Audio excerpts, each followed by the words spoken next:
Il y a longtemps, vivait dans un beau village verdoyant une jeune fille. Elle s'appelait Sénan, fille unique de ses parents.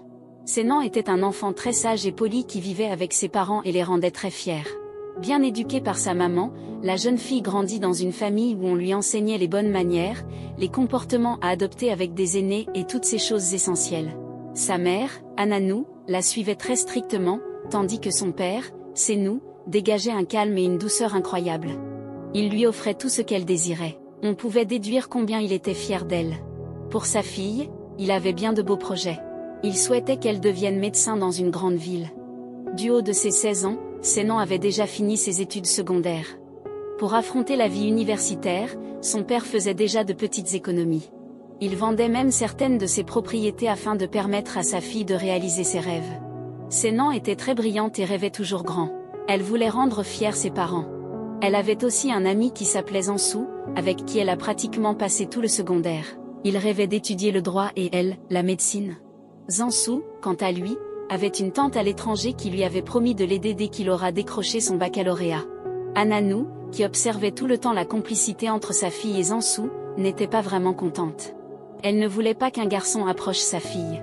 Pour elle, l'amitié entre une fille et un garçon n'existait pas, le corps peut faiblir un jour, pensait-elle. Un jour, elle appela sa fille, avec des mots flatteurs, elle commença, « Ma fille chérie, la prunelle de mes yeux, la fierté de son père, notre futur docteur en médecine. Je sais que tu es une fille très sage et très intelligente. Tu as toujours été notre source de motivation et ton père et moi sommes très heureux de crier tout le temps que tu es notre fille. Mais je me dois tout de même de t'informer de quelque chose qui retient toujours mon attention. Il s'agit de ton ami Zansou.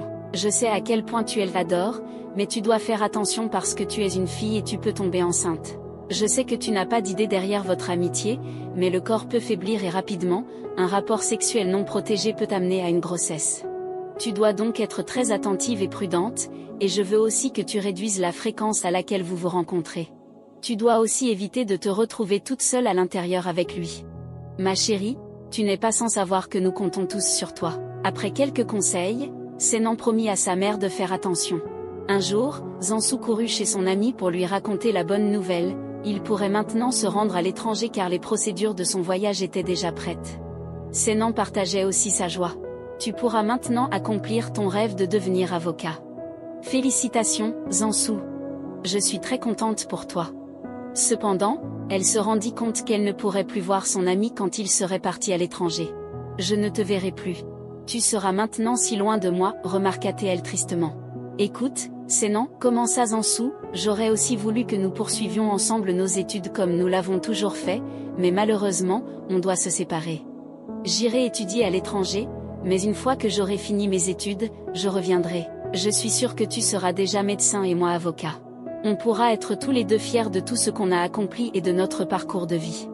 Ils se prirent tous les deux dans les bras et on pouvait remarquer la mosaïque de sentiments qui passait sur leurs visages.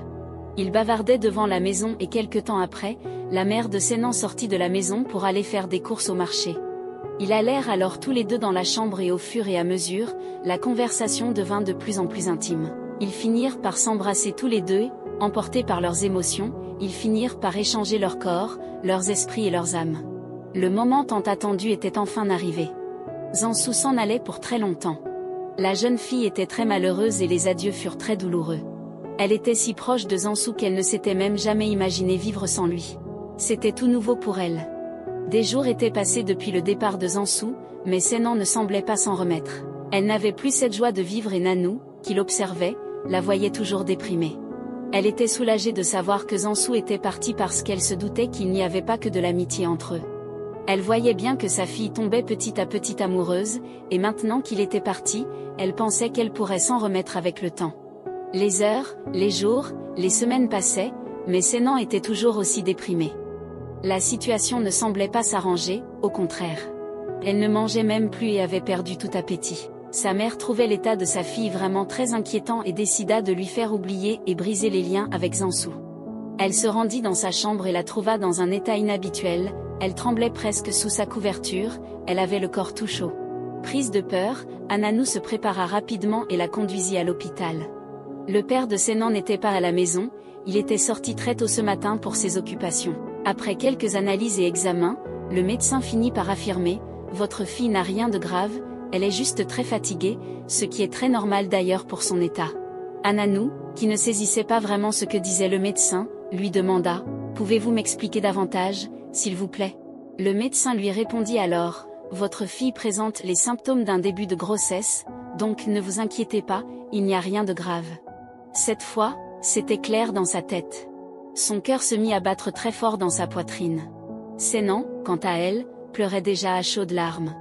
Ananou ne croyait toujours pas en la véracité des mots du médecin. Elle amena à nouveau sa fille dans un autre centre de santé. Les résultats furent les mêmes, sa fille chérie était vraiment enceinte. Sans un mot, elles rentrèrent calmement chez elle, Sénan toujours en larmes. Ananou était dépassée, elle ne savait plus quoi faire ni où se mettre. Elle déposa sur la table le carnet, et Sénan, maintenant agenouillé dans un coin du salon, pleurait à chaudes larmes. Sénou rentra à la maison tout excité et de bonne humeur. Il avait une merveilleuse nouvelle à annoncer à sa princesse, elle pourrait maintenant continuer ses études en médecine comme elle l'avait toujours souhaité, car sa demande d'admission à l'université avait été acceptée avec succès. Dès qu'il entra, toute sa joie disparut. Il pouvait voir sa femme triste et Sénan à genoux, qui pleurait. Il demanda alors, « Qu'avez-vous toutes ? Pleurez-vous la mort de quelqu'un ?» Ananou n'avait plus de force. Elle ne réussit à dire aucun mot. À la place, elle désigna le carnet sur la table. Son mari le saisit, curieux de savoir ce qui les tracassait. Il ouvrit le carnet et lut ce qui était écrit. Dès qu'il lut « positif », il jeta le carnet et cria « Mais bon sang, qui peut m'expliquer ce que ça veut dire ce positif ?» Ananou parvint enfin à sortir quelques mots « Sénan est enceinte. » « Non, c'est une blague, répondit son mari. « Comment est-ce possible ?» Apprendre que sa fille est enceinte alors qu'il est venu leur annoncer la bonne nouvelle de son admission à l'université. « Je ne peux pas le croire. Ma chérie ne peut pas faire une chose pareille. » Il se tourna vers elle et lui demanda « S'il te plaît, dis-moi que ce que dit ta mère n'est pas vrai. » Incapable de dire un mot, elle baissa la tête et se mit à pleurer plus fort. Cette fois, il n'y avait plus de doute, elle était vraiment enceinte. « Qui t'a fait ça, Sénan ? Dis-le-moi pour que je lui donne une bonne correction. » Elle répondit alors en bégayant. « C'est Ansou. » Sénou était bouleversé. Ananou s'exclama, « Je le savais. Je t'avais pourtant prévenu. J'ai vu le mal venir et je t'avais mis en garde. » Sénou traîna Sénan jusqu'à la maison de Zansou. Il dit à la maman de Zansou, « Je vous apporte la marchandise de votre fils. Ma fille est enceinte et c'est votre fils qui l'a mise enceinte, alors je vous la laisse. Elle est à vous. » Celle-ci chassa immédiatement Sénan de chez elle et lui dit qu'elle n'allait pas gâcher l'avenir de son fils. « Mon fils n'est pas là, alors tu ferais mieux de t'en aller très vite. » Elle sortit en pleurant, regrettant amèrement de s'être laissée emporter par ses émotions. Elle regrettait de n'avoir pas écouté sa mère. Elle savait consciemment qu'elle venait de remettre à néant tous les espoirs de son père ainsi que de sa mère. Elle n'avait même pas le courage de dormir cette nuit-là à la maison. Elle dormit au portail. Ses parents, quant à eux, étaient déçus et tristes. Ils n'arrêtaient pas de pleurer tellement ils ne s'y attendaient pas. Le lendemain matin, dès que Ananou ouvrit la porte, Sénan se mit à genoux et supplia sa mère. « Pardon maman, laisse-moi rentrer. Je suis vraiment désolée. Je sais que je vous ai déçu, mais je suis ta fille. Ne m'abandonne pas, s'il te plaît. » Après tout, c'était sa fille et elle ne pouvait pas la jeter dehors.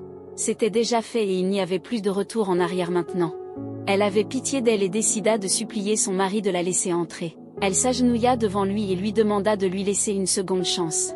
Sénou était brisé et triste. Il n'arrivait pas à croire que tous les plans qu'il avait faits venaient de tomber aussi facilement à l'eau à cause d'une erreur aussi stupide que Sénan avait commise. « Chérie, nous pouvons encore nous en sortir, lui dit sa femme. Je suis tout autant brisée que toi et je suis sûre qu'elle a déjà appris de son erreur. Alors s'il te plaît, donne-lui une seconde chance. Tout le monde peut faire des erreurs, chérie. » Après des moments de réflexion, il finit par décider, elle ira à l'université dès qu'elle aura accouché, après 1 an, pour continuer ses études. Elle s'y rendra avec son enfant. Ce sera sa punition parce qu'elle devra assumer son erreur. Il accepta finalement de la laisser rentrer. Sénan se mit instantanément à genoux. « Je suis désolée, papa. Je suis consciente que je t'ai blessé, mais j'ai retenu la leçon. Je te promets de réaliser malgré tout mon rêve, promettait-elle. Sénou lui pardonna et l'accueillit à nouveau chez lui. La vie revenait peu à peu à son cours normal. Elle bénéficiait toujours, malgré tout, de l'attention de ses parents et elle se promit de regagner à nouveau leur confiance et de les rendre fiers. Le jour de l'accouchement arriva enfin. Elle fut amenée à l'hôpital par ses parents, À cause de son jeune âge, elle eut beaucoup de difficultés à accoucher. Elle finit malheureusement par y succomber. Ses parents étaient inconsolables, ils venaient de perdre leur seule fille. Cette fois, Sénou pouvait dire à jamais adieu à son projet pour sa fille. Tout s'écroulait devant lui, la mort venait de l'emporter. Ananou était inconsolable. Elle savait au fond d'elle que sa fille allait réaliser leurs rêves comme elle leur avait promis, mais maintenant, elle n'est plus là. Elle s'efforçait de rester forte pour sa petite fille, mais c'était plus fort qu'elle. Tout ça, c'est la faute de cet enfant, se disait intérieurement Sénou. Cet enfant est la cause de tout ce qui nous arrive aujourd'hui, c'est à cause de lui que ma fille n'est plus. Il se dirigea dans la chambre du bébé, en colère. Ananou, qui était dans la cuisine, entendit des bruits dans la chambre et y entra immédiatement. Elle découvrit alors son mari regardant de manière suicidaire la petite fille.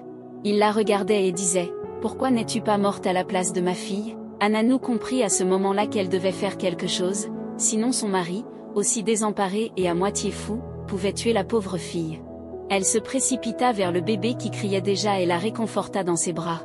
Elle savait que Sénou détestait déjà sa petite fille puisqu'il avait même refusé de la toucher. Elle comprenait aussi son mari d'un côté, car c'est la venue de ce bébé qui a provoqué la mort de sa fille chérie. Elle savait maintenant ce qui l'attendait, elle devait protéger le bébé de son mari jusqu'à ce qu'il soit plus raisonnable. Mais au fil du temps, les choses continuèrent de s'empirer. Son mari trouva refuge dans l'alcool et buvait tout le temps. La mort de sa fille l'avait complètement changé et il était devenu une personne totalement différente. Il rentrait tous les soirs ivre et puant l'alcool, ayant perdu le goût de la vie. Ananou, quand elle voyait ce bébé qu'elle avait nommé Mawena, ne pensait qu'à sa fille décédée. Elle se consolait en se disant que c'était une partie de Sénan et donc ce n'était pas très différent. Elle s'occupait très bien et irréprochablement de sa petite fille. Elle la défendait toujours et la protégeait de la méchanceté et de l'excessivité de son mari. Les jours, les semaines, les mois, les années passèrent. Mawena avait maintenant beaucoup grandi. Sénou et Ananou également avaient pris de l'âge. Mawena avait maintenant 10 ans, mais Sénou n'avait toujours pas changé envers elle. Il manifestait à son égard une pure méchanceté. Chaque fois que Mawena voulait jouer avec lui ou l'appelait grand-père, il lui donnait des gifles et l'insultait. Il lui interdisait même de l'appeler ainsi. Il ne voulait rien entendre d'elle. La petite fille, très triste, ne comprenait pas pourquoi son grand-père agissait de la sorte avec elle malgré tous ses efforts. Pourquoi ne m'aime-t-il pas ? Ai-je fait quelque chose qu'il ne fallait pas ? Demandait-elle tout le temps à sa grand-mère. Ananou compatissait à sa douleur. Mawena n'avait pas demandé à naître, ce sont juste les conditions de sa venue au monde qui n'étaient pas les plus belles. Elle lui répondait juste, ne t'inquiète pas, ma chérie. Ce sont juste des problèmes personnels et bientôt tu verras qu'il reviendra à la raison et à de meilleurs sentiments. Sénou, totalement transporté par l'alcool, n'assumait même plus son devoir d'homme et ses responsabilités. Elle ne le lui demandait même plus parce que la seule fois où elle l'a fait, il s'était mis à la battre, et elle a très vite compris qu'elle devait se battre toute seule et s'envoler de ses propres ailes. Elle avait même dit à Mawena d'en faire autant et de l'ignorer complètement. Comme tous les soirs, Sénou rentra cette nuit-là encore ivre. Il se dirigea sans savoir dans la chambre de Mawena. Ce n'est qu'en voyant sa petite fille qu'il réalisa que ce n'était pas la bonne chambre. Mais au lieu de se retourner, il rejoignit la petite fille dans son lit. Effrayée, Mawena se réveilla. Elle ne comprenait pas ce que faisait son grand-père dans sa chambre. Elle voulut parler, mais Sénou l'en empêcha. Il lui garda très fort la bouche et lui dit « Reste tranquille ou je te tue. Tu penses que tu peux t'en tirer aussi facilement après ce que tu as fait à ma fille ? Tu dois payer très cher pour m'avoir arraché ma seule fille, ma fille chérie. Tu es une enfant maudite et très maléfique. » Et elle déchira ses vêtements et se jeta sur elle. En larmes, Mawena tremblait affreusement. La première fois que son grand-père s'approchait d'elle, les choses devraient se passer ainsi. Elle pleurait à chaudes larmes. Sénou la regarda méchamment et lui dit « Tu as intérêt à garder pour toi ce qui s'est passé ce soir si tu ne voudrais pas que la prochaine fois je te tue. » La pauvre petite ne disait plus rien, elle craignait que Sénou lui fasse mal et elle garda pour elle seule ce qui se passait. Chaque soir c'était devenu une habitude de Sénou. Il s'introduisait doucement dans la chambre de la petite et abusait d'elle. Il lui lançait à la figure des mots horribles et très méchants. Ananou qui connaissait bien sa petite commença par se rendre compte que quelque chose n'allait pas. Elle lui posait à chaque fois la question mais trop paniquée à l'idée que Sénou la tue, Mawena gardait pour elle seule ce grand secret. Elle disait à sa grande-mère qu'elle n'avait rien. Ananou était loin de soupçonner son mari, elle savait bien qu'il la détestait et ne voulait même pas s'approcher d'elle.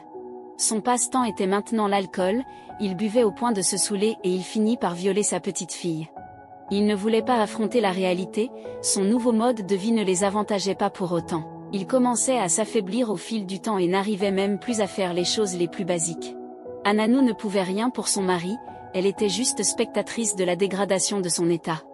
Le lendemain matin, Mawena partit sécher les habits qu'elle avait réussi à laver.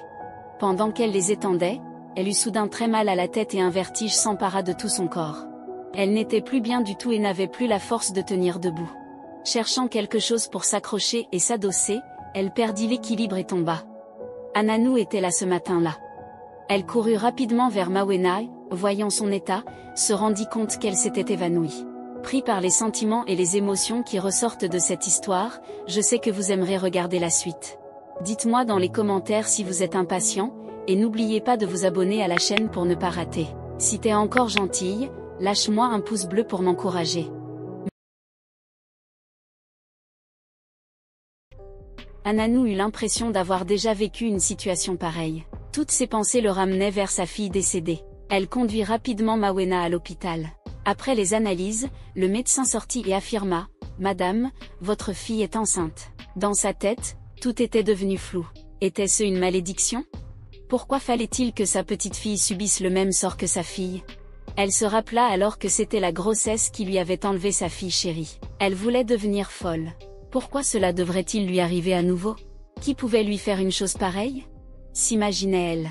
Elle n'a que 12 ans. Mawena était maintenant hospitalisée à cause de son état. Elle avait des lésions physiques dues au mauvais traitement constant qu'elle subissait de la part de Senou et à la grossesse inattendue. Ananou pleurait à chaudes larmes et priait de toutes ses forces afin que sa petite fille s'en sorte vivante. Elle ne pouvait pas supporter à nouveau de perdre sa petite fille qui était son réconfort depuis la mort de sa fille. Elle s'en voulait d'avoir laissé tomber sa fille et maintenant sa petite fille. Mawena s'était déjà réveillée, mais elle était très faible pour parler ou encore pour bouger. Ananou, qui ne savait toujours pas qui lui avait fait ça, maudissait sans arrêt la personne. Les années étaient passées depuis que Zansou était parti à l'étranger. Il avait déjà fini ses études en droit et il était maintenant avocat comme il l'avait toujours désiré. Il a même ouvert son propre cabinet, en raison de ses services louables, il était reconnu comme un grand avocat. Il décide maintenant de se rendre à son village. Après avoir tout apprêté, si son plan se passait comme prévu, il allait retrouver sa femme et ensemble, ils s'installeraient à l'étranger. Il était tout excité en y pensant. Dès qu'il rentra, sa mère était très contente de le revoir. Ils bavardaient tous les deux quand Zansou demanda à sa mère « Maman, c'était quand la dernière fois que tu as vu Sénan ?» Il l'avait toujours gardé dans son cœur, c'était même ce qui avait motivé en grande partie sa venue au village. Sa mère resta hébétée face à la question, ne sachant comment lui expliquer la situation. « Maman, je t'ai posé une question, » reprit Zansou. « Comment va-t-elle » Elle décida alors de lui raconter tout ce qui s'était passé en son absence. Zansou s'attendait à tout sauf à ça. Il ne pouvait pas s'imaginer que Sénan était morte, ou encore qu'il était papa. « Maman, pourquoi m'as-tu caché tout ça? Tu savais à quel point elle comptait pour moi. Tu aurais juste dû m'appeler et m'informer, mais tu n'as pas jugé bon de le faire. Pourquoi, maman? Pourquoi? Je craignais que tu prennes une mauvaise décision, commença-t-elle. Tu étais partie à l'étranger pour un but et je ne voulais pas que tu sois distrait par quoi que ce soit. Mais maman, il s'agit là de ma fille et de Sénan. Sa grossesse ne pouvait être que la mienne. Nous avons tous deux commis une erreur ce jour-là, nous nous sommes laissés emporter par nos émotions. Je suis très déçue de toi, maman. Tu n'aurais jamais dû me cacher une nouvelle aussi importante. Zansou imagina combien cela avait pu être difficile pour elle et pour sa famille, mais il décida qu'il allait se rattraper. Il se rendit immédiatement au domicile de Sénan. Il frappa à la porte, mais personne n'y était. Il demanda alors aux voisins où ils étaient et on lui apprit que Ananou et Mawena étaient au centre médical du village. Il s'y rendit immédiatement. Dès que leurs regards se croisèrent, Ananou fut surprise et se pinça pour s'assurer qu'elle ne rêvait pas. « Mais que fais-tu ici après toutes ces années ?» Au lieu de lui répondre, Zansou lui demanda plutôt ce qu'elle faisait à l'hôpital. « Maintenant ça t'intéresse, n'est-ce pas ?» demanda Ananou. « Tu as fui. Toutes ces années ta responsabilité et tu reviens aujourd'hui comme si de rien n'était. » Zansou s'excusa poliment et expliqua à Ananou qu'il n'était pas aussi au courant qu'il venait de l'apprendre et qu'il était venu aussitôt. Nanou se mit à nouveau à pleurer, Sénan n'a pas survécu et maintenant c'est au tour de la petite fille. Zansou était tout paniqué, il se demandait ce qui se passait. Ananou continua, je ne sais pas comment c'est arrivé, Mais Mawena est enceinte, on a abusé d'elle, j'en suis sûre, expliqua-t-elle. Zansu ne savait plus où se tenir. Il essayait de digérer les informations. Quelqu'un aurait abusé de sa fille et maintenant elle est enceinte. Il était rouge de colère, comment est-ce possible? Quel pédophile avait bien pu profiter d'une innocente fille au point même de la mettre enceinte? Plusieurs questions auxquelles il ne trouvait aucune réponse. Il se rendit dans le cabinet pour voir Mawena toute faible, immobile, son cœur s'effondre, on pouvait lire la fureur dans ses yeux. Ils ont attendu tous les deux impatiemment à côté de Mawena. Zansu et Ananou dormirent tous les deux à l'hôpital. Le lendemain, la santé de la petite s'était améliorée, elle pouvait maintenant manger, s'asseoir et même parler. Ananou lui demanda alors qui lui avait fait ça, mais elle ne voulait pas le dire, elle se rappelait de tous les avertissements que lui avait donnés Senou. Elle ne voulut rien dire, ils comprirent tous les deux qu'elle craignait de parler. Zansu prit la parole, écoute Mawena, tu peux te confier à nous, ta grand-mère et moi te protégerons, tu n'as rien à craindre, fais-nous confiance et dis-nous qui t'a fait ça. Elle ne voulait vraiment rien dire au départ, mais Ananou et Zansu n'ont rien lâché, ils lui ont promis de l'aider si elle leur disait la vérité. Elle finit donc par se confier. C'est grand-père qui m'a fait ça, il venait tous les soirs dans ma chambre pour abuser de moi, il m'a défendu d'en parler à qui que ce soit. Il a aussi menacé de me tuer si je le disais à quelqu'un. Ananou était choquée.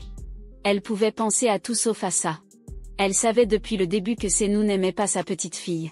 Mais jamais elle n'aurait pu imaginer qu'il serait capable de la violer au point de la mettre en enceinte. Il ne voulait même pas la toucher. Il lui demanda, Mawena, es-tu sûre de ce que tu dis? Oui, c'est grand-père qui m'a fait ça, répéta-t-elle. Senou, tu regretteras d'avoir non seulement eu des idées aussi tordues mais également de les avoir exécutées. Tu payeras pour tout ce que tu as fait, pensa Zansu. Il paya une infirmière afin de s'occuper de sa fille pendant qu'il se rendait avec Ananou confronter Senou et lui faire avouer ses actes. Zansu se cacha dans un coin de la chambre et seul Ananou alla à sa rencontre. Senou, ta méchanceté n'a pas de limite, dis-moi ce que tu as fait à ma petite fille, tu n'es qu'un incapable. Comment as-tu pu violer au point d'engrosser une petite fille qui n'est rien d'autre que ta propre petite? Tu es un homme sans cœur. Ivre comme son habitude, Senou ne manifestait aucune amertume face à son acte, il s'en foutait de l'avoir violée, encore moins de l'avoir engrossée.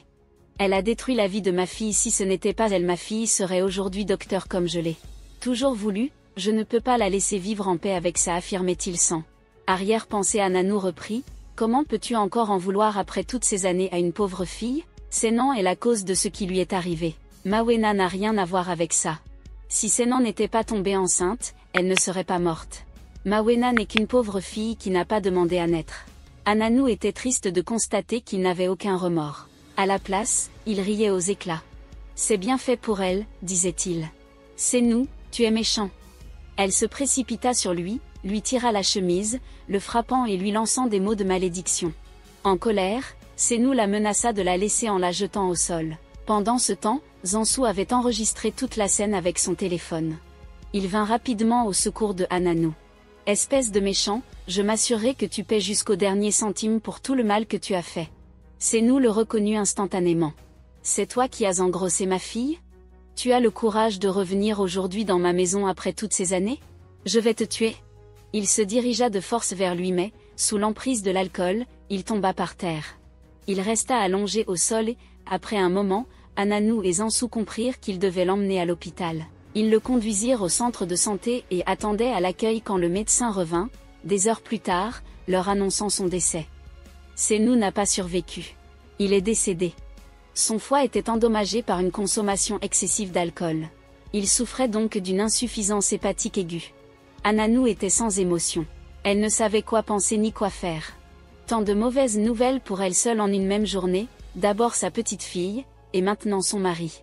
Elle ne réalisait même pas comment il était devenu un autre homme aussi vite. Senou qu'elle connaissait ne se serait jamais conduit de la sorte. Il était un homme responsable, attentionné, aimable et protecteur.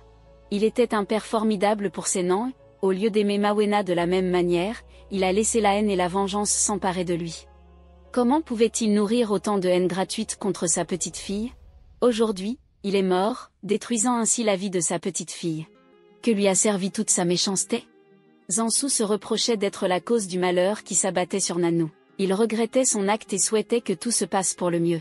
Mawena, qui commençait déjà à se rétablir, s'est encore mise à saigner et à rechuter. Elle fut amenée à nouveau à l'hôpital et le docteur leur annonça qu'elle avait une grossesse extra-utérine. Le bébé n'était pas dans son utérus mais dans sa trompe de Fallope. Les chances que la grossesse soit à terme étaient réduites à néant. Elle allait perdre le bébé et risquait elle aussi de perdre la vie. La seule alternative était de lui provoquer une fausse couche le plus vite possible. Très vite, Ananou et Zansou donnèrent leur accord. Si cela pouvait épargner la vie de Mawena, ils étaient partants. L'intervention s'était bien passée et Mawena rentra chez elle des semaines après. Elle était tellement heureuse à l'idée que Senou ne soit plus là. Ananou finit aussi par lui expliquer que Zansou était son père. Elle lui raconta toute l'histoire, et même si Mawena était triste, elle pouvait maintenant bénéficier de l'amour d'un père. Zansou supplia Ananou de laisser Mawena partir avec lui. « S'il te plaît, laisse-moi l'emmener avec moi. Je te promets de prendre soin d'elle comme un bon père. Tu pourras aussi nous accompagner pour mieux veiller sur elle. » Ananou finit par accepter. De toute façon, plus rien ne pouvait la retenir dans ce village, si ce n'était de mauvais souvenirs. Sa fille et son mari étaient morts, et sa petite fille irait à l'étranger avec son père. Zansou entama les préparatifs et les procédures de voyage. Dès que tout fut prêt, ils partirent tous ensemble. Zansou inscrivit Mawena dans une école compétente. Un soir, pendant le dîner, il lui demanda « Ma chérie, que voudrais-tu devenir quand tu seras plus grande ?» Mawena répondit avec enthousiasme « Médecin ». Zansou était choqué. Il voyait en elle la réincarnation de Sénan. Ananou, quant à elle, fondit en larmes. Si seulement Senou n'avait pas été aussi méchant et irresponsable, il aurait pu te voir réaliser le rêve de sa fille comme il l'a toujours voulu. Zansou remplissait correctement son rôle de papa. Il veillait à ce que Mawena ne manque de rien. Il lui donnait tout l'amour et l'attention qu'un père pouvait donner à son enfant. Il s'était même promis de ne pas se remarier afin de rendre hommage à Sénan. Sa fille grandit et réalisa son rêve. Elle était devenue médecin et faisait la fierté de son père et de sa grand-mère. Si vous avez aimé cette histoire, laissez-moi en commentaire la leçon que vous en avez personnellement tirée et abonnez-vous pour ne pas manquer la prochaine histoire. Merci et au revoir.